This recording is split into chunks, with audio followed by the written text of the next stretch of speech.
flying in from Australia. Yes.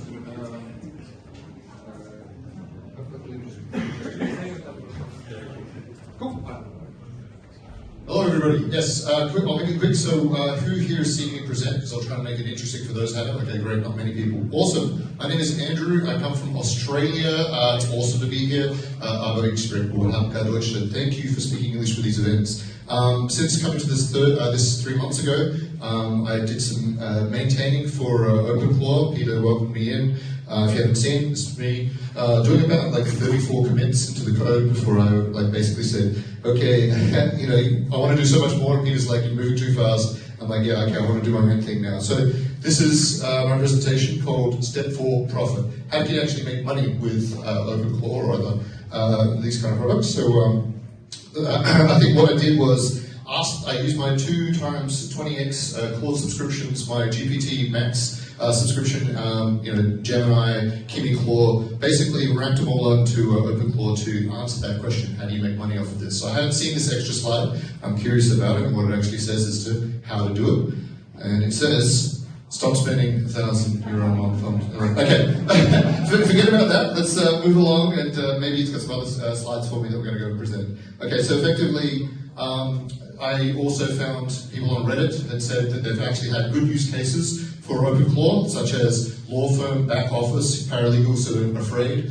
Rental agents kind of get a bit more information about what photos have been submitting and vetting those photos with an LLM, maybe with OpenClaw. Estate paperwork, effectively helping with the family business and that kind of information. These are real projects where people have used OpenClaw for. Studio Pipeline, people are using it for 3D rendering. I know I used it for 3D printing and OpenClaw things. If you come and see me, I might want to give you one of my business cards. Got a QR code in the back for a fun game.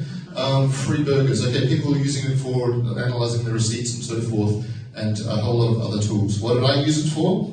I basically said, okay, well, I talked to a gentleman who said, I'm part of this VC firm, and I need to have a means to have a CRM to do these kind of tasks. And I said, okay, well, I can get my OpenClaw to one-shot that, and then see what it does. So it basically said the best way to do this is to geofence a region, choose what you want to do, which is, I think we're targeting the Philippines and plumbers and electricians, and to offer them, basically these Filipinos, we had about 70 of them last week and this week, doing cold calling. So this CRM system helped them to see who they could call to say, how would we improve your website? And basically this targeted them. And then what did we do? We had like a Tinder for websites. It looks kind of cool. I'll make it quick because we're running out of time here, what that actually looks like. So, oops, I can't share that. Oh, here's a start sharing. So basically you can go, I like this one, I don't like this one, I really like this one, I can refine this one, I can go into it, take a look at it. And so you basically sell them that, and then you can say, okay, I don't like that hero screen, and they can change whatever they want to customize it. So, I mean, it really helped me to do that. But what I did was I used a front end called Nimbus on top of OpenClaw. This really helped me to have that Kanban that I needed to have. It's a free product, super useful. If you use OpenClaw, if you use Claude Code or Codex, I can't upsell that enough. Not at all. I put a QR code at the end about that. So what it built was an ability to have customers, have an email service, have meeting organized, have a teleprompt for what the callers should say to bring back their sale and actually resell them. So this is all cool and fantastic, and you can just sort of one-shot those kind of things these days because we can. So it was profitable, or it has been, but I just spoke to somebody yesterday who said in Brisbane, they're getting, and this is for like another upsell, which is you have like a digital receptionist, so you call a number and it basically provides you with a response from an agent that sort of says, okay, here, I've taken your call and I'm going to book you in a meeting with this at this time. So that's something that's very popular at the moment, this digital receptionist, and I think basically, I need to reboot my computer. Basically, 11 Labs provides that service, and you can just white label it and sell it yourself. So that actually works. There were some issues that we had to get through, such as it was doing the wrong kind of thing. But if I can give you anything, is a good tip is try Nimbus. It's on the screen right now. It's a free service. It's made by 2 Red Hat engineers who did work for Salesforce, and they just got this as a passion project. I've made some commits to this, and I think it's been useful to have a harness that just goes on and on for hours, that helps to orchestrate your OpenClaw or your Codex, and it logs in immediately. So that's my time. Cool.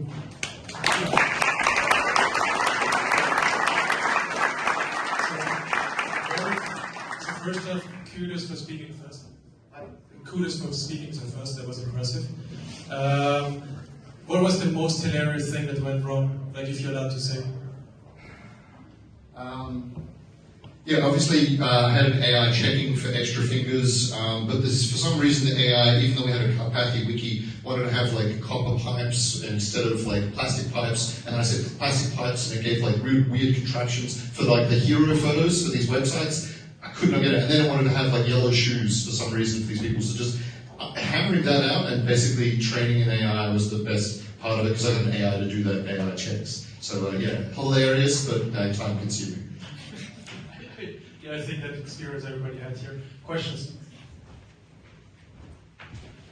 So my question comes from the perspective as a fellow marketeer. I'm curious, do you also use your pipeline workflow to do cold outreach, or do you just do the production, but the outreach for selling it actually is done by you manually? So, okay, so ate our own dog food, because like I said, this was like a prompt someone gave me to build a CRM for like a VC firm. So I just used it as a use case in like the Philippines and Australia to see if it would work and scale with, like I mentioned, 70 to 100, I can't remember how many it was in the end, cold callers. But in Austria, that doesn't work. You can't cold call people. You'll get a $100,000 fine. You have to use flyers and these kind of events and stuff like that, but I'm not going to be like selling that.